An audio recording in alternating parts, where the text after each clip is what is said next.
अस्सलाम वालेकुम नाजरीन, आप देख रहे हैं रियल फेस मीडिया और मैं हूं डॉक्टर मोहम्मद आरिफ सिद्दीकी। आज मैं आपके सामने नजरिया पाकिस्तान की तारीखी अहमियत के साथ हिंदुस्तान के मौजूदा हालात का तज्जिया पेश करना चाहता हूं। ऐसे हालात जो वहां मोदी ने बना दिए हैं, मुतासिब फाशिस्ट मोदी ने। हजारों मुसलमानों के कातिल भारत के दहशतगर्द वजीर आजम नरेंद्र मोदी ने नफरत की हांडी तारीख के चूल्हे पर चढ़ा दी। मुसलमानों के लिए नजरिया पाकिस्तान तक पहुंचने का सफर तारीखी तौर पर हिंदू जबर का नतीजा था। हिंदुओं ने मुसलमानों के लिए जिंदगी गुजारने के हर तरीके पर पहरे लगाने शुरू कर दिए थे। यह बिल्कुल ठीक आज ही के हिंदुस्तान जैसे भयानक हालात थे जिसमें मुसलमानों के लिए जिंदगी जीना दुश्वार से दुश्वारतर होता चला जा रहा था। पाकिस्तान का नजरिया हिंदुओं की तंग नजरी, ब्राह्मण साम्राज्य की पेशकदमी और मुस्लिम वजूद के खात्मे की कट्टर हिंदू जहनीयत से फूटा था। हिंदुओं के दो चेहरे थे, एक गांधी और नेहरू वगैरह का और दूसरा सरदार वल्लभ भाई पटेल और सावरकर वगैरह का। दोनों मुसलमानों से शदीद नफरत करते थे, मगर मुसलमानों को इस्तेमाल करने के लिए दोनों की हिकमत अमली में फर्क था। सरदार पटेल और हिंदू महासभा के सावरकर वगैरह ये समझते थे कि मुसलमानों को हर हालत में रौंद दिया जाए, जबकि गांधी का ख्याल था कि मुसलमान एक हकीकत हैं और उन्हें कम से कम पर मुतमईन करके अपनी राह निकाली जाए। गांधी और नेहरू का बातन दर हकीकत सरदार पटेल वगैरह का जाहिर था, मगर वो अपनी सियासी हिकमत अमली से एक फर्क पैदा करने के कायल थे। तारीख के बहाव में मुसलमान जिस मकाम पर लाख खड़े किए गए उसकी तशरीह खुद हिंदू महासभा के सदर सावरकर के अल्फाज से की जा सकती है। उसने अपनी एक तकरीर में कहा कि यह एक ठोस वाकया है कि हमें यह नाम नेहाद फिरका वाराना मसाइल हिंदू और मुसलमानों के दरमियान सदियों की सकाफती मजहबी और कौमी मानदत से विरसे में मिले हैं। आज हिंदुस्तान को एक मुत्तहिद और हम आहंग कौम फर्ज नहीं किया जा सकता, बल्कि इसके बरक्स हिंदुस्तान में दो बड़ी कौमें हैं, एक हिंदू और दूसरी मुसलमान। याद रहे कि हिंदू महासभा का यह सदर विनायक दामोदर सावरकर हिंदुत्व नजरिए के बानियों में शुमार किया जाता है। इसे कट्टर हिंदू वीर सावरकर कहते थे।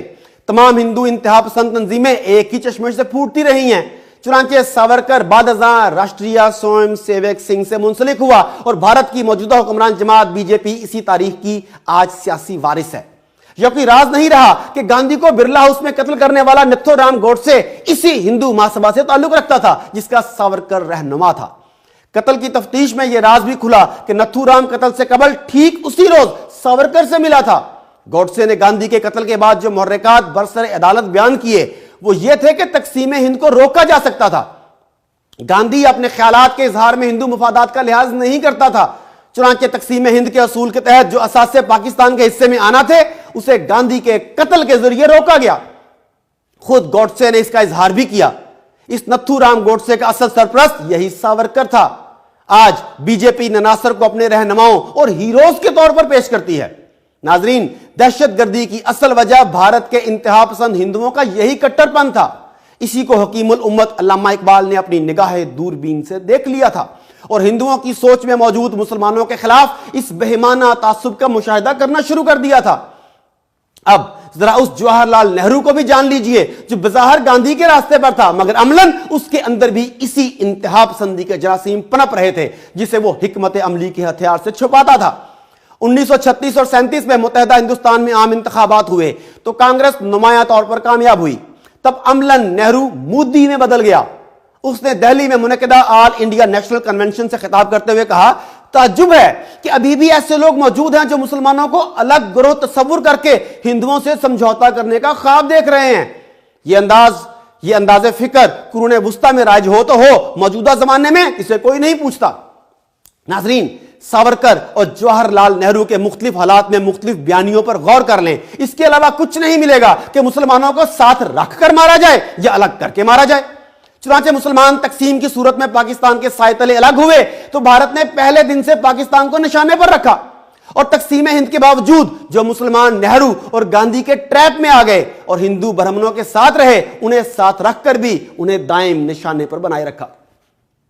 भारतीय मुसलमानों के लिए आज भी यही सवाल है जिसका सामना पाकिस्तान में मौजूद मुसलमानों ने तकसीम से पहले किया था। हिंदुस्तान के एक मजलूम मुसलमान ने किताब फ्रेम्ड एज टेररिस्ट लिखी। मुसन्निफ मोहम्मद आमिर ने अपनी किताब में लिखा है कि वो 14 बरस भारतीय जेल में कैदोबंद की जिंदगी गुजार करके रहा हुआ।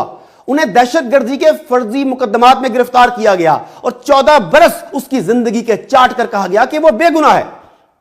इस दौरान उनके वालिद का इंतकाल हो गया और पड़ोसियों ने भी उनके घर वालों से मिलने मिलाने से इनकार कर दिया, यानी उनका सोशल बाइकाट कर दिया गया।